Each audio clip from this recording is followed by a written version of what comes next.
কুমিল্লার মুরাদনগরে একই পরিবারের ৩ জনকে পিটিয়ে হত্যার ঘটনায় থমথমে পরিস্থিতি বিরাজ করছে কোড়ইবাড়ি এলাকায়। জনমানব শূন্য হয়ে পড়েছে পুরো এলাকা। গেল বৃহস্পতিবার সকালে ৩ জনকে হত্যার প্রায় ৩৯ ঘণ্টা পর মধ্যরাতে থানায় মামলা হয়। এতে ৩৮ জনের নাম উল্লেখ করে এবং অজ্ঞাত ২০ থেকে ২৫ জনকে আসামি করা হয়।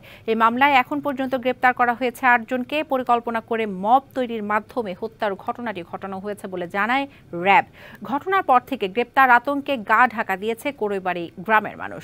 ঘটনা তদন্তে কাজ করছে আইন শৃঙ্খলা বাহিনীর একাধিক টিম।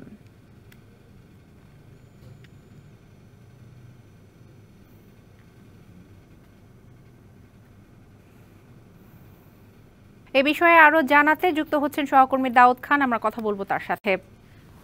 দাউদ, কোড়ইবাড়ি এলাকায় ৩ জনকে পিটিয়ে হত্যায় জড়িত আর কাউকে গ্রেপ্তার করা গেছে কিনা এবং আইন শৃঙ্খলা বাহিনীর তৎপরতা কেমন দেখছেন আমাদের জানাবেন বিস্তারিত। দিশা, বলা যায় যে এই ঘটনার পর থেকে এখনো থমথমে অবস্থা বিরাজ করছে কোড়ইবাড়ি এলাকা। আমরা দেখতে পেয়েছি সকাল থেকে আসলে যে এলাকাগুলো রয়েছে অর্থাৎ কোড়ইবাড়ি এলাকা সহ আশেপাশের বেশ কয়েকটি এলাকার মানুষ গ্রেপ্তার আতঙ্কে তারা ঘর ছাড়া হয়েছেন। পুলিশ আইন শৃঙ্খলা রক্ষার্থে কাজ করে যাচ্ছে। তো যে প্রশ্নই করেছেন আসলে এই ঘটনায় এখন পর্যন্ত কয়জনকে গ্রেপ্তার করা গেছে, আইন শৃঙ্খলা রক্ষাকারী বাহিনীর সদস্যদের সাথে কথা বলে যতটুকু জানা গেছে যে যৌথ বাহিনীর যে অভিযান চলেছিল এই ঘটনার পর থেকে সেখানে 2 জন এবং পরবর্তীতে র্যাপিড অ্যাকশন ব্যাটালিয়ন র্যাবের হাতে 6 জন গ্রেপ্তার হয়েছে। অর্থাৎ এই ঘটনায় এখন পর্যন্ত মোট 8 জন গ্রেপ্তার হয়েছে বলে আইন শৃঙ্খলা রক্ষাকারী বাহিনীর সদস্যরা আমাদেরকে জানিয়েছে। এই ঘটনায় যে মামলাটি হয়েছে সেখানে 63 জনকে আসামি করে একটি হত্যা মামলা করা হয়েছে এবং তারপর থেকে আসলে আইন শৃঙ্খলা রক্ষাকারী বাহিনীর সদস্যরা সরাসরি অভিযান চালিয়ে যাচ্ছেন।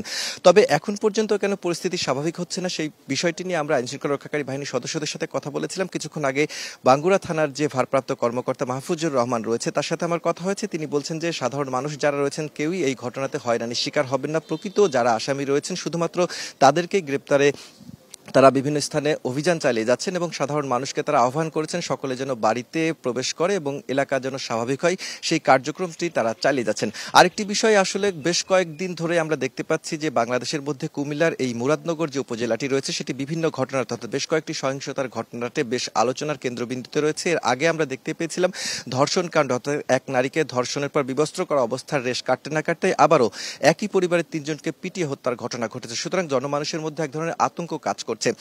তবে এখানে কোনো রাজনৈতিক ইন্ধন কাজ করছে কিনা সেই বিষয়টি নিয়ে আইন শৃঙ্খলা রক্ষাকারী বাহিনীর সদস্যরা কাজ করছেন। সাধারণ মানুষ বারবারই একটি কথা বলছেন যে যারা আসলে ভুক্তভোগী অর্থাৎ যারা হত্যাকাণ্ডের শিকার হয়েছেন তারা এই এলাকার চিহ্নিত মাদক ব্যবসায়ী। বিভিন্ন সময়ে তাদের বিরুদ্ধে মাদকের বেশ কয়েকটি মামলা রয়েছে এবং তাদের পরিবারের যারা সদস্যরা রয়েছেন তাদের অনেকের বিরুদ্ধে 4 থেকে 5টি করে মামলা রয়েছে এবং বেশিরভাগ সময়ে দেখা যায় যে তারা জামিনে ছাড়া পেয়ে আবারও এই মাদকের সাথেই তারা জড়িয়ে পড়েন, যে কারণে আসলে এলাকাবাসীর সাথে তাদের এক ধরনের দ্বন্দ্ব ছিল এবং সেই দ্বন্দ্বের বহিঃপ্রকাশই পরবর্তীতে দেখা গেছে এলাকাবাসী আইন নিজের হাতে তুলে নিয়েছেন। যদিও বা আইন শৃঙ্খলা রক্ষাকারী বাহিনীর সদস্যরা বারবারই বলছেন যে কাউকে যেন আইন নিজের হাতে তুলে না নেয় এবং সবসময় যারা অপরাধী রয়েছেন তাদের বিষয়ের জন্য আইন শৃঙ্খলা রক্ষাকারী বাহিনীকে জানানো হয়। তো সব মিলে বলা যায় দিশা এখনো পরিস্থিতি থমথমে অবস্থাতে রয়েছে। তবে স্বাভাবিক করতে আইন শৃঙ্খলা রক্ষাকারী বাহিনীর সদস্য বিশেষ করে পুলিশ সদস্যরা কিন্তু এখনো কাজ করে যাচ্ছে। আর এই ঘটনার পর থেকে ভুক্তভোগী পরিবারের কোনো সদস্য ওই বাড়িতে অর্থাৎ 6 তলা যে বাড়িতে এই ঘটনাটি ঘটেছিল সেখানে আমরা এখন পর্যন্ত দেখিনি এবং আজকেও আমরা সেই বাড়িতে প্রবেশ করেছিলাম। সেখানে কিন্তু দেখতে পেয়েছি শুধুমাত্র পুলিশ সদস্য ছাড়া কোনো ধরনের আসলে যারা ভুক্তভোগী স্বজনরা রয়েছেন তারা ওই বাড়িতে নেই। তো সব মিলিয়ে বলা যায় এখনো থমথমে অবস্থায় রয়েছে এই যে কোড়ইবাড়ি এলাকাটি রয়েছে। দিশা, লালমনিরহাট থেকে দুঃখিত, কুমিল্লা থেকে যোগ দিয়েছিলেন দাউদ, আপনাকে ধন্যবাদ।